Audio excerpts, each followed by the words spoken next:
ایک سوال ہے، can you provide authentic sources where consuming marijuana is حرام ان اسلام؟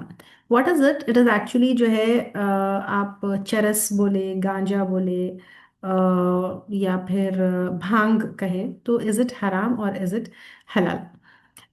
اگر ہم دیکھیں گے اسلام میں اللہ سبحانہ تعالیٰ نے سورہ مائدہ میں بتایا ہے، یا ایھا الذین آمنوا انما الخمر والمیسر رجس من عمل الشیطان فاجتنبوہ. تو اس کو اللہ سبحانہ تعالیٰ نے شیطان کے عمل میں سے بتایا، کس کو؟ جو انٹاکسیکنٹس ہے، جو کوئی بھی چیز جو نشہ دیتی ہے. ٹھیک، اٹس ناٹ جسٹ شراب، اٹس ناٹ جسٹ وائن. سورہ مائدہ آیت نمبر 90. اور اوتھینٹک احادیث میں بھی آتا ہے ایوری انٹاکسیکنٹ از قمر، یعنی جس چیز سے بھی نشہ ہوتا ہے وہ جو ہے قمر ہی ہے، اینڈ قمر از حرام، یعنی نشہ دینے والی چیز.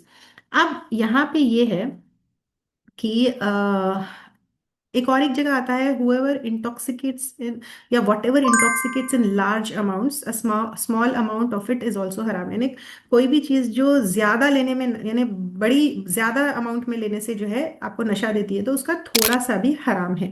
یہ فاؤنڈیشنل پرنسپل ہے جب ہم فقہ میں دیکھتے ہیں.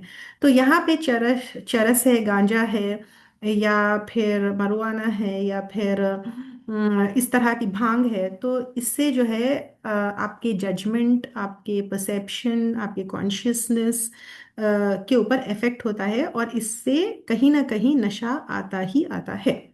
تو اب یہاں پہ یہ مسلم ورلڈ میں انفارچونیٹلی یہ بھی بہت کامن ہو چکا ہے.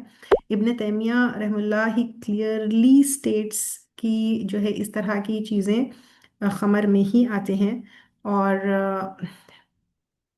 یہ جو ہے it is considered to be حرام، کیونکہ قرآن میں بھی جیسے ابھی بتائی کہ جو بھی نشے سے ہوتا ہے وہ حرام ہی ہے، اور کوئی بھی چیز زیادہ لو یا کم لو، یہ اس سے نشہ ہوتا ہے، اس سے آپ کی سوچ، آپ کی عقل کے اوپر جو ہے فرق پڑتا ہے. اسی لیے اگر ہم احادیث کی روشنی میں بھی دیکھیں، اگر ہم قرآن کی روشنی میں بھی دیکھیں، تو یہ حرام ہی